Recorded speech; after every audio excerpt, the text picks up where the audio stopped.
Education और health, जो hospital होना चाहिए और पढ़ाई होना चाहिए, इसमें ऑपरेटिंग कॉस्ट निकल जाए और अपने जीवन जीने के लिए निकल जाए, बहुत है। क्योंकि ये चीज कमाने के लिए आप अंबानी बन जाओ, अडानी बन जाओ, जो देश की मूलभूत चीजें उकरा पे आदमी कमाने बैठ जाएगा।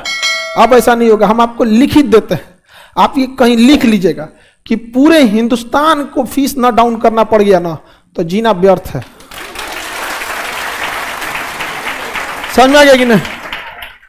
पूरा हिंदुस्तान को करना पड़ेगा और इसकी शुरुआत हो गई है।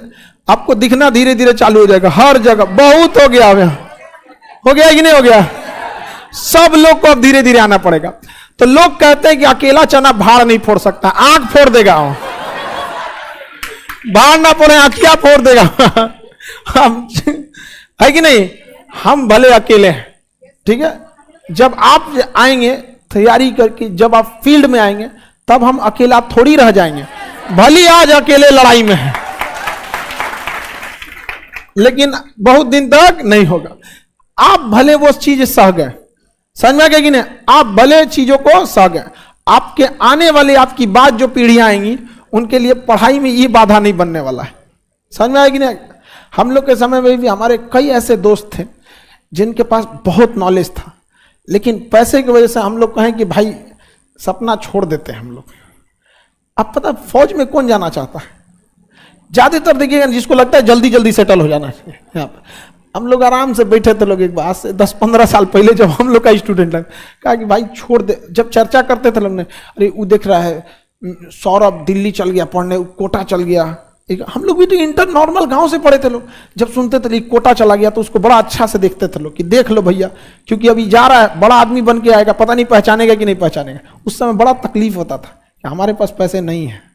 उस समय दोस्तों को बड़ा तकलीफ, लेकिन अब ऐसा नहीं होता है। एक दिन हम लोग बैठे थे तो ऐसे कुछ दोस्त सब आए थे, कहते थे भाई याद है वो दिन वहां कि हम लोग कहते कि छोड़ यार, अब सपना छोड़ देते हैं, ये अमीरों के लिए। अब आने वाली पीढ़ियों को ऐसा नहीं कहना पड़ेगा। अब किसी का पैसे से किसी का सपना नहीं कुचला जाएगा, चाहे वो किताब हो चाहे कुछ भी हो, अब नहीं होगा। और ये यहीं तक नहीं रुकेगा, ऐसी समस्याएं भारत के बाहर भी हैं। इसलिए ग्लोबल स्टडीज, KGS, ग्लोबल, पूरे ग्लोब पर, तभी तो भारत कहलाएगा विश्व गुरु। समझ आ गया? छोटा मोटा समझता है। पुनर्जागरण का काल शुरू हो रहा है भारत में। यहां पर नहीं समझ में आया काहे लिए नाम रखा गया है? हमारी भारत की जो संस्कृति थी लौट कर आएगी यहां पर। जब ह्वेनसांग और फाहियान उस समय पढ़ने आया था, फिर आएगा पढ़ने भारत। समझ में आएगी ना? आ गया?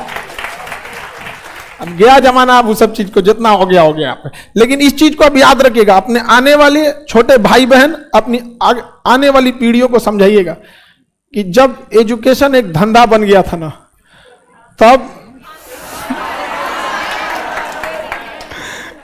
लोग कहते हैं बिहारी पीछे रहते हैं, हाँ, लेकिन ऐसा नहीं है। पूरे बिहार को या हर एक राज्य को हमें ये सीमाओं को तोड़ना पड़ेगा। हम बिहारी, बंगाली, मराठी ना, हम हिंदुस्तानी। समझ में आ गया कि नहीं आ गया? समझ में आ गया? बोलिए बहू। इंग्लिश मीडियम बैच बहुत जल्दी देंगे और इंडिया के बेस्ट टीचरों के साथ देंगे। मेरा एप्लीकेशन का तबीयत खराब हो गया। अच्छा लगता है डेली डेली ये बात करने। हिंदी मीडियम का एडमिशन 24 घंटा ऑन नहीं है, 2 घंटा ऑन है फिर ऑफ है, ऑन है ऑफ है। अब बाकी लोग कह रहे हैं कि खान साहब अब हम लोग क्या करेंगे? हम क्या, हमने कहा मना किया आपको? हम भी तो जिए रहे हैं ना। हम लोग को तो आदत है, नहीं समझे? खटिया पे बैठने वाले को क्या तकलीफ सिंहासन का? उसके लिए तो जहां बैठेगा वहीं पे सिंहासन वालों को दिक्कत होगा ना। भूये बैठिए यहाँ पे। आगे बढ़े।